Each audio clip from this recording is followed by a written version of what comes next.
Audiolibros en 15 minutos.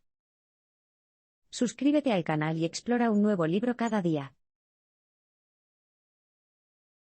El tiroteo en la escuela de Parkland, Florida, fue un punto de inflexión que llevó a los estudiantes a actuar.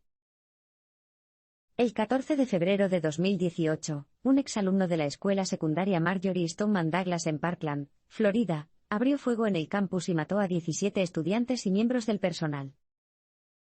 La tragedia no fue la primera de este tipo ni la última, pero, para muchos estudiantes, representó un punto de inflexión.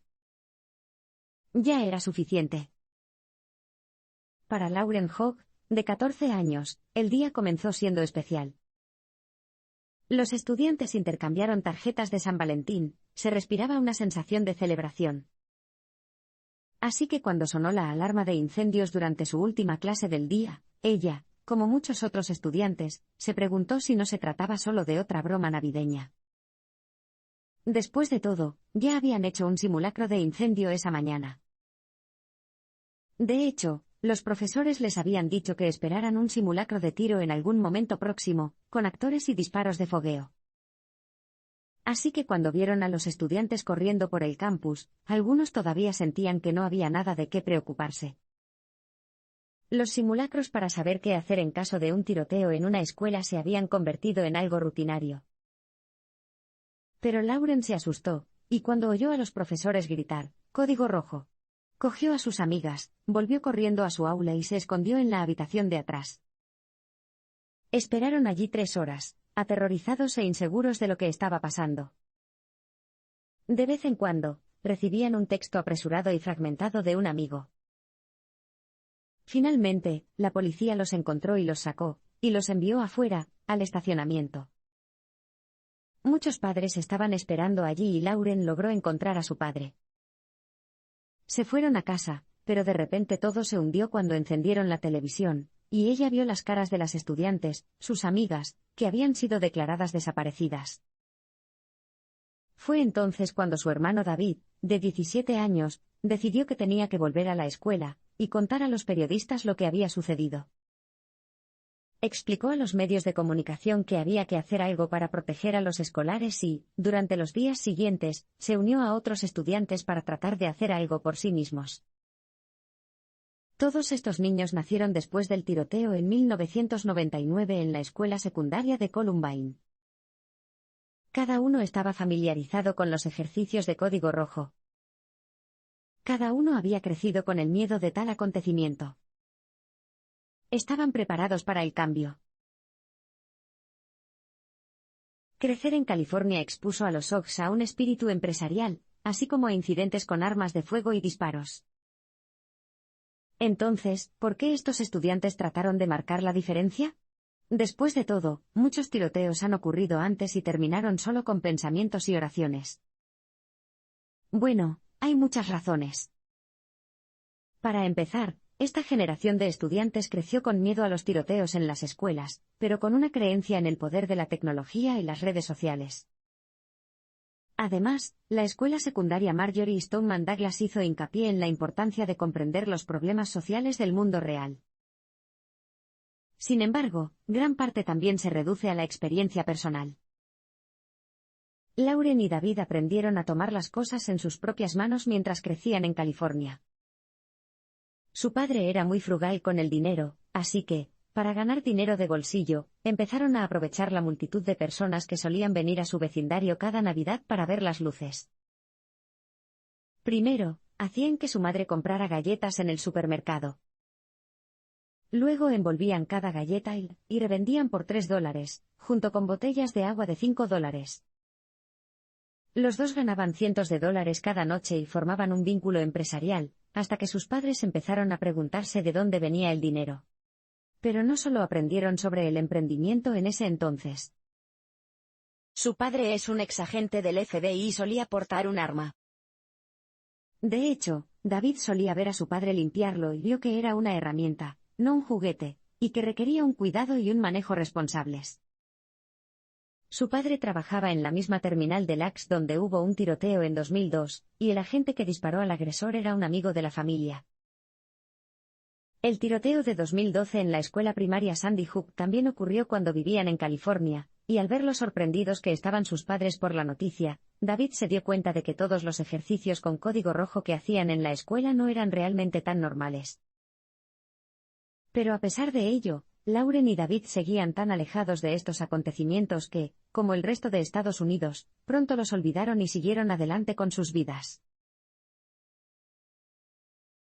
Después de mudarse a Parkland, los Sox comenzaron a estudiar temas sociales, los medios de comunicación y las leyes de control de armas. Poco después de que David comenzara la escuela secundaria, la familia Hawk se mudó a Parkland, Florida.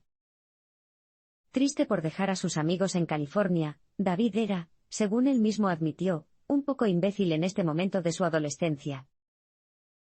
No le facilitó la vida precisamente a sus padres. Sin embargo, su nueva escuela enseñaba muchas materias diversas sobre política y medios de comunicación. David se dedicó al debate y a la producción televisiva, y persiguió su interés por ambos viendo programas de noticias presentados por expertos como Hank Green y John Oliver. Haría su propia investigación sobre los temas que se presentaban y, a medida que crecía, se interesó por temas como los derechos de las mujeres y las elecciones presidenciales de 2016. Finalmente, comenzó a esforzarse de verdad en la escuela. Lauren también comenzó a dedicarse a la producción de televisión, y ambos aprendieron sobre los ciclos de noticias, y por qué algunas historias se desvanecen y otras no. Mientras tanto, David llegó a comprender que el papel del periodista no es ser la historia, sino informar las historias de los demás. Esta lección la aprendió cuando visitó a unos amigos en California, y filmó en silencio un altercado entre uno de ellos y un agresivo socorrista. El vídeo se hizo viral y el socorrista fue investigado por su comportamiento. Una historia realmente podría marcar la diferencia. Sin embargo, lo más importante es que tanto Lauren como David comenzaron a aprender sobre las armas de fuego. De hecho, Lauren tuvo que investigar y hablar sobre el control de armas y la salud mental en su clase de debate mucho antes del ataque, mientras que David estudió la relación entre la política y las armas de fuego en su clase de gobierno de avanzada. Le enseñaron cómo hay contradicciones en ambos lados del argumento. Para David, un argumento era particularmente absurdo. Algunos conservadores afirman que quieren conservar las armas de fuego y defender la segunda enmienda para defenderse de un gobierno que intenta quitarles las armas. Pero esto tiene poco sentido. Después de todo, la segunda enmienda se redactó inicialmente para que los ciudadanos responsables pudieran apoyar a un gobierno que en ese momento no tenía ejército propio. También fue durante este tiempo que David se hizo amigo de su compañera de estudios Emma González, quien compartió su interés por los medios de comunicación y le enseñó mucho sobre la compasión. Pronto se convertiría en una figura fundamental en las vidas de Lauren y David. Lauren perdió a varios buenos amigos en el ataque, y comenzó a usar Twitter para expresar su dolor y su deseo de cambio. La noche del tiroteo, Lauren se fue a dormir consternada, pensando que 2 de sus buenas amigas habían muerto. Al día siguiente, descubrió que en realidad eran 4.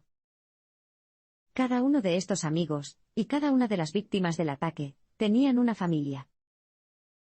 Cada uno tenía amigos. Cada uno tenía intereses y una vida llena de potencial. Ahora, se habían ido. Gina Montalto había tocado en la banda de la escuela. Tenía una personalidad peculiar que todos adoraban. Lauren y ella habían ido a la misma clase de ciencias, así que hablaban y trabajaban juntas todos los días. Jamie Gutenberg había amado a todo el mundo y había sido amado por ello. También le encantaba bailar y ya había decidido a qué universidad iría y dónde trabajaría. Alaina Petty había sido una de las mejores amigas de Lauren. Había sido tan divertida que podía hacer reír a toda la clase. También había formado parte del programa Manos que Ayudan en su iglesia. Alisa Aladez fue la primera persona en ser amable con Lauren después de que los Sox se mudaran a Parkland. Había sido una gran jugadora de fútbol, y tenía una risa tan contagiosa que un profesor siempre la llamaba Risitas. 4 de las mejores amigas de Lauren de repente ya no estaban vivas. ¿Cómo diablos podría responder a algo así? Apenas vio a David durante los primeros días después del tiroteo, pero sabía que la gente publicaba tweets, así que decidió participar. Escribió 2 tweets, uno sobre cómo nadie debería perder a sus seres queridos de esta manera, y otro en el que decía que los supervivientes no necesitaban consuelo. Necesitaban un cambio. Fue entonces cuando se publicaron los primeros tweets con teorías conspirativas sobre David. Dijeron que era un actor de crisis, alguien que hace el papel de víctima en simulacros y simulacros de emergencia. Algunos de estos tweets incluso recibieron el me gusta del hijo del presidente, Donald Trump Jr. Y Lauren comenzó a recibir mensajes amenazantes y abusivos. De repente, estaban realmente involucrados en todo lo que habían estudiado. Así que respondió enviando un tuit a Melania Trump, denunciando la hipocresía de llevar a cabo una campaña contra el ciberacoso cuando su propio yerno estaba despertando el odio contra Lauren y su familia. Se hizo viral, con la participación de personas de ambos lados. Lauren finalmente sintió que había una manera de convertir su dolor en una fuerza positiva. Así que le dijo a David que quería hacer algo, y él le contó lo que él y sus amigos habían estado haciendo. David estaba filmando durante el ataque, antes de unirse a otros estudiantes, y utilizar los medios de comunicación para oponerse al UNRWA. David no era muy amigo de ninguna de las víctimas del tiroteo, así que cuando regresó corriendo a la escuela para hablar con el equipo de cámaras, pensó que podría estar sufriendo la culpa de un superviviente. No fue hasta mucho más tarde que un terapeuta lo ayudó a darse cuenta de que estaba huyendo de su incapacidad para consolar a su hermana y buscaba alguna forma de ayudar. Este deseo apareció por primera vez durante el ataque, cuando quedó atrapado en un aula con otros estudiantes. Comenzó a filmarse a sí mismo narrando lo que estaba pasando, antes de entrevistar también a otras personas. Una niña admitió que planeaba convertirse en miembro subalterno de la Asociación Nacional del Rifle, la UNRWA, pero que ya no podía hacerlo después de una experiencia tan traumática. 2 días después, su amiga Emma González invitó a David a una reunión, en la que un pequeño grupo de estudiantes debatían cómo podrían evitar que algo así volviera a suceder. No estaban organizando meticulosamente una campaña publicitaria. Más bien, estaban tratando de identificar algunos objetivos razonables que pudieran perseguir. Fue aquí donde crearon Almohadilla Never Again, y tomaron la iniciativa de marcar la diferencia. Luego se fueron a la guerra por Internet. La UNRWA comenzó a aprovechar la tragedia para recaudar fondos, por lo que David respondió nombrando a las empresas que ofrecían descuentos a los miembros de la UNRWA. Otros siguieron el ejemplo de David, y no pasó mucho tiempo antes de que muchos patrocinadores retiraran sus empates. Luego las cosas se pusieron más oscuras. Ambos OGs recibieron amenazas de muerte, y circularon denuncias de que David era actor, como parte de una conspiración del gobierno, ya que su padre era agente del FBI, para llevarse las armas de la gente.